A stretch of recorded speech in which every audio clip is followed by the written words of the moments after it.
ओम सत, ओम सत, ओम सत।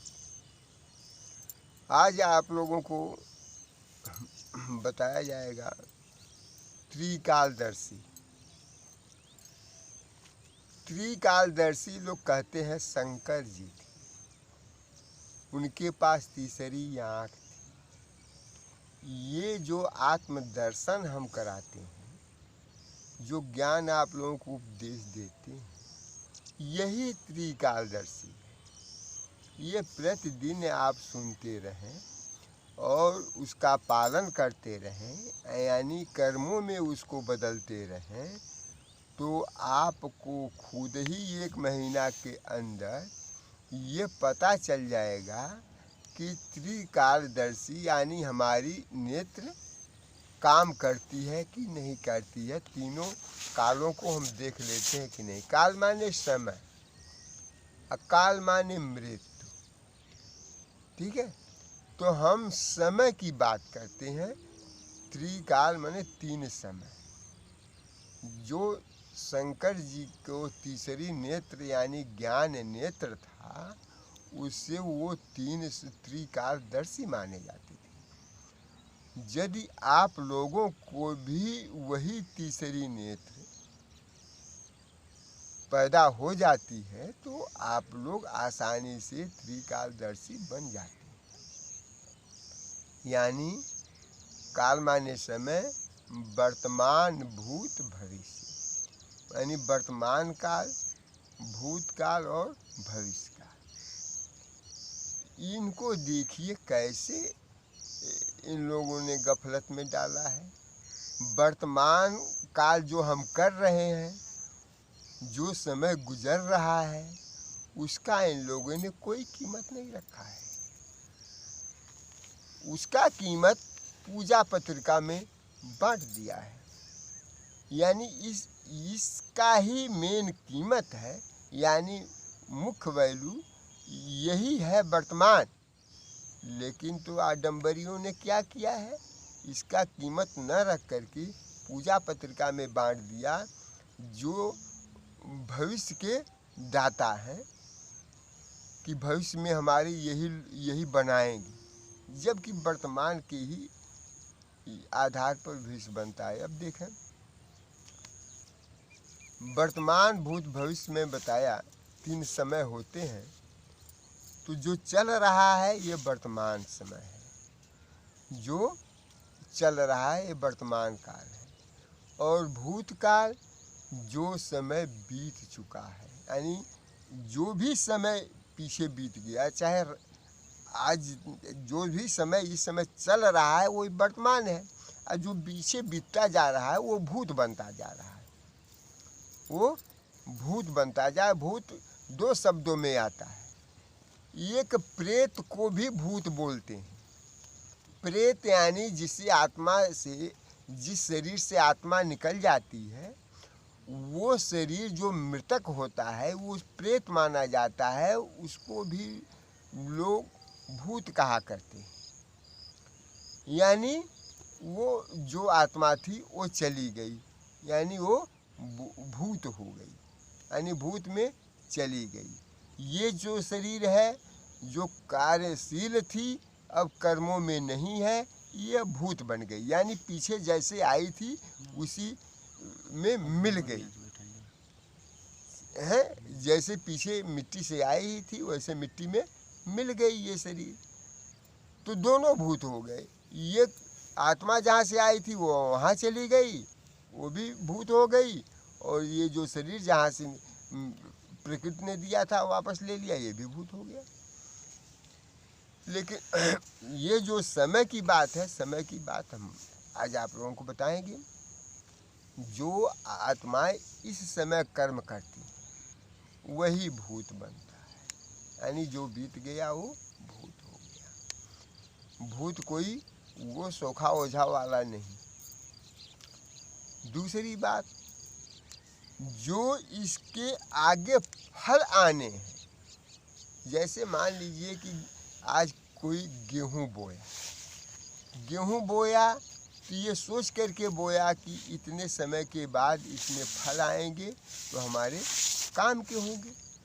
वो सोच करके बोया और वास्तव में वो जो अच्छा कर्म जैसा कर्म करता है वैसा उसकी पैदावार भविष्य में होता है।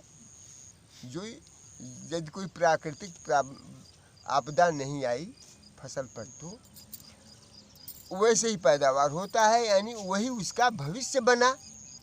यदि कोई अपने खेती को न ही बोए वैसे ही छोड़ दे तो इसका मतलब उसी दिन उसकी भविष्य चौपट हो गया, क्योंकि उसके खेत में क्या पैदा होगा। जब बोया ही नहीं तो क्या काटेगा। जो जैसा मेहनत करेगा वैसा फल देगा भगवान, जैसा कर्म करेगा वैसा फल देगा भगवान। तो भगवान क्या फल देता है, ये आत्मा का अपना ही फल होता है, अपना ही कर्म होता है, अपना ही फल होता है।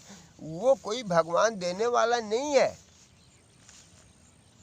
इस वो आत्मा खुद ही करती है। जैसे मैं बताया कि गेहूं आज आपने बोया तो ये ही भविष्य बना, यानी आगे जाकर के जैसे आपने मेहनत किया वैसे ही पैदावार होने की आप आशा रखते हैं। कुछ कम बेश करके होता भी है। तो वर्तमान से प्रभावित है भूत और भविष्य, यानी जो पीछे समय बीत गया वो भी वर्तमान से ही गुजर करके गया, और जो आगे आने वाला है वो भी वर्तमान का ही फल होगा। जैसे मान लीजिए कि एक बच्चा जो डरता है मास्टर के क्या नाम है कि डंडे से डरता है, चाहे मास्टर के बोल से डरता है, या चाहे उसको आने जाने में तकलीफ़ होता है स्कूल में, वो नहीं पढ़ता है। नहीं पढ़ता है तो आगे क्या करता है, वो जीवन भर पछताता है। क्योंकि आगे का भविष्य वो देखता है कि अभी तो ये समय हम नुकसान कर दिया जिससे हमारी भविष्य बननी थी, यानी जो हमको डिग्री मिलना था, जिससे हमको कुछ इस समाज में अच्छे कर्म करने थे, IAS PCS अधिकारी उसी से बनना है, उसी से अच्छे वैज्ञानिक बनना है। तो वो तो कर्म मैं छोड़ ही दिया।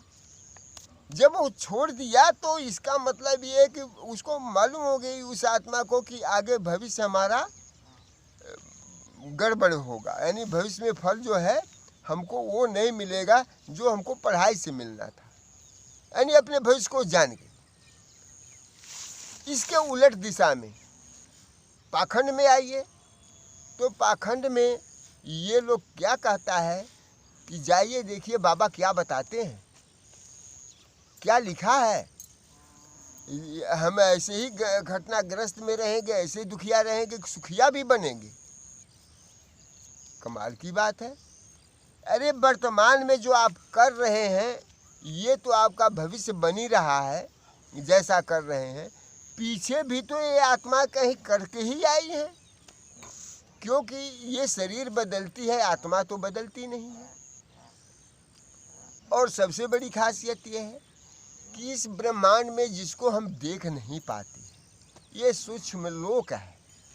सूक्ष्म लोक यानी ये आत्माएं ये सूक्ष्म शरीरधारी बनकर के इस ब्रह्मांड में विचरण करती हैं, तो उसके फल भी उसके साथ ही होते हैं। ये प्रकृति अपने पास नहीं रखती, ये फल किसी प्रकार तो जो हम कर्म करते हैं वो प्रकृति में विद्यमान रहता है, वो सूक्ष्म लोक में सूक्ष्म आत्माओं के साथ ही रहता है, और पुनः शरीर में आने पर वो साथ ही ले आती हैं। यदि रेखा के रूप में मान भी लिया जाए तो रेखा का रहस्य देखिए। बच्चा जब पैदा होता है तो क्योंकि दूध ज़्यादा दूध तो अच्छा, तो जो ये क्या नाम है कि भविष्य की बात है, तो आपका वर्तमान ही भविष्य बनता है। न तो कोई बाबा पंडित बनाता है और न तो प्रकृति अलग से बना करके भेजती है। जो आपके ललाट पर या पैर के निशान या मुट्ठी बांधते हुए जो बच्चे निशान बना लेते हैं, ये मुट्ठी बांध करके बच्चा आता है तो तभी से उसके गदोरी में निशान हथेली में बन जाती है। और वो जब सीधा करता है तो वो बराबर रहता ही है, बार बार बंद करता है किसी काम में, बार बार वो निशान तेज होते जाते हैं। ये सब निशान यदि बताते हैं तो पीछे आप ही के कर्म बताते हैं। ये ज्योतिषी जो लोग बताते हैं पीछे आप ही का कर्म बताते हैं, और इसको वर्तमान से बदला जा सकता है, इसको वर्तमान के कर्मों से बदला जा सकता है। इसीलिए ये बराबर फिक्स नहीं होते। तो ऐसा न कभी सोच लेना कि जैसा कि लोग कहते हैं कि जाओ पंडित जी से पूछ लीजिए, चाहे देवी भगवती से पूछ लीजिए कि हमारा आगे क्या होगा। ऐसा कुछ नहीं है। इस गफलत में आप लोग मत पड़ें। वर्तमान को चुस्त दुरुस्त होकर के सही संभाल कर, ये यदि पीछे की आपके भविष्य में पाप कर्म भी हैं, आए हुए हैं, आपके साथ आए हुए हैं, तो योग से वो ख़त्म होता है, या इस वर्तमान में जो कर्म आप लोग करते हैं इससे वो ख़त्म होता है। इसका कोई बड़ी मुश्किल वाली बात नहीं है। मुश्किल वाली बात यह है कि जब बैंक से आप कर्ज पर कर्ज लेते जाते हैं तो एक दिन वो वारंट कटवा देता है, पेपर भेजता है तो पुलिस आ जाती है। गफलत यहाँ से होती है। जब हम गलती पर गलती करते जाते हैं, यानी आत्माएं गलती पर गलती करती जाती हैं, तो गफलत होता है। जैसे आज कहा गया है कि 7 नियमों का पालन करें, सुख चैन से रहें, 7 नियमों को पालन करके जोग लगाएं, बराबर शांत सुख से रहें। लेकिन ये दिक्कत पड़ता है, आत्माएं आती हैं तो कहती हैं बाबा क्या करें, तम्बाकू तो छूटता नहीं है। अब बताइए, जब आपसे ये साधारण सा कर्म नहीं होता है तो सुख के लिए कौन इस ब्रह्मांड में है, कौन धरातल पर है आपको सुख दे देगा। तम्बाकू आप खाएं और डॉक्टर से सुख वो क्या नाम है कि कैंसर की इलाज मांगे तो जो हो सकता है देगा, नहीं तो वो भी ना बोल देगा। तो जो आप ही के कर्मों से ये फल मिलना है, वर्तमान में उसको नहीं संभालेंगे तो आगे कोई उसका वो हकदार नहीं है बनाने का। जैसे कि लोग कहते हैं कि ब्रह्मा जी ने टाँकी मारा, पीछे उसको भी नहीं मालूम है कि पीछे हाथ करके उन्होंने भविष्य लिखा। ये क्या गलत फहमी है, ये पत्थर बुद्धि है ना। ऐसा नहीं है। आत्मा करने के लिए आज़ाद है, खुद करती है, खुद उसका सुख और दुख भोगती है। कोई थर्ड पर्सन या उसको देने वाला नहीं है, यानी प्रकृति भी देने वाली नहीं है, प्रकृति भी उसी का फल उसको देती है। ये बराबर ब्रह्मांड में रहता है, उसका फल दूसरे को कतई नहीं दे सकती। ये सूक्ष्म लोक की दुनिया में उसका फल ही उसके साथ रहता है। जब आती है शरीर में तो पुनः उसको कर्म करने का साधन ये शरीर देती है प्रकृति, और इस साधन में फिर भी नहीं कर पाती है तो दुखड़ा और भी गले लगा लेती है, जैसे कर्ज पर कर्ज लेते जाएं। और लास्ट में इसकी भविष्य क्या बनता है, अंग भंग कर देती है। यानी प्रकृति इसको अंग भंग कर देती है, क्योंकि ये शरीर तो उसको साधन दिया है, तो उस बिगाड़ने का उसका हक है। जैसे साइकिल साधन के रूप में सफ़र करने के लिए आपको दिया, आपसे मैं छीन भी लेता हूँ या ख़राब करके भी दे सकता हूँ। अब जैसे उठपटांग इसको यूज करें, ऐसे ही जब गलत यूज करते करते आप प्रकृति को परेशान कर देती है, नियमों का उल्लंघन आप लोग करते हैं तो अंग भंग कर देती है। उसके बाद क्या होता है, उसके बाद फिर भी हार जाती है, तकाल मृत्यु में डालती है। जैसे कोरोना हुआ या कहीं एक्सीडेंट हुआ या महामारी और किसी प्रकार का हुआ, उसमें डाल देती है। कोरोना से मोले बरित हो जाला का। हाँ, तो वो भी जो है एक तरह से अकाल मृत्यु में जाते हैं, यानी वो भी पूरे शरीर पूरा समय खत्म होने के पहले अपनी शरीर को छीन लेती है। अकाल मृत्यु यानी प्रेत न भी, भूत प्रेत न मरे, भटकती आत्मा न भी हो, वो बात अलग की है, वो अलग एक कहानी है। लेकिन तो वो बीच समय में गई ना आत्मा अपने शरीर को छोड़ कर। क्यों गई? कि बार बार उसको समय दिया गया, उसने उस शरीर का सदुपयोग नहीं किया, यानी उस साधन का सदुपयोग नहीं किया। तो इस नेत्र से इस समय को देखते हुए अन्य आत्माएं हाय हाय हाय करके रोते हैं। कमाल की बात है, रोना धोना किस बात का?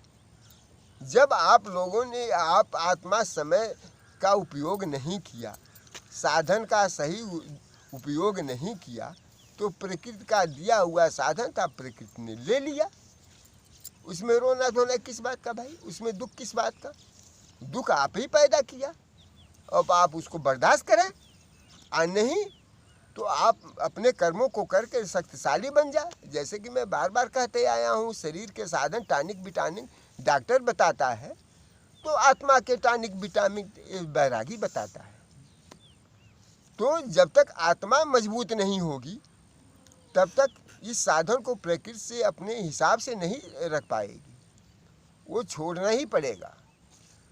तो दोनों काम जरूरी है, यानी भौतिक पदार्थों का इस शरीर के लिए टॉनिक विटामिन जरूरी है, और आत्मा को अपने अच्छे कर्मों को करने के लिए ये ज्ञान मार्ग की बुद्धि भी जरूरी है।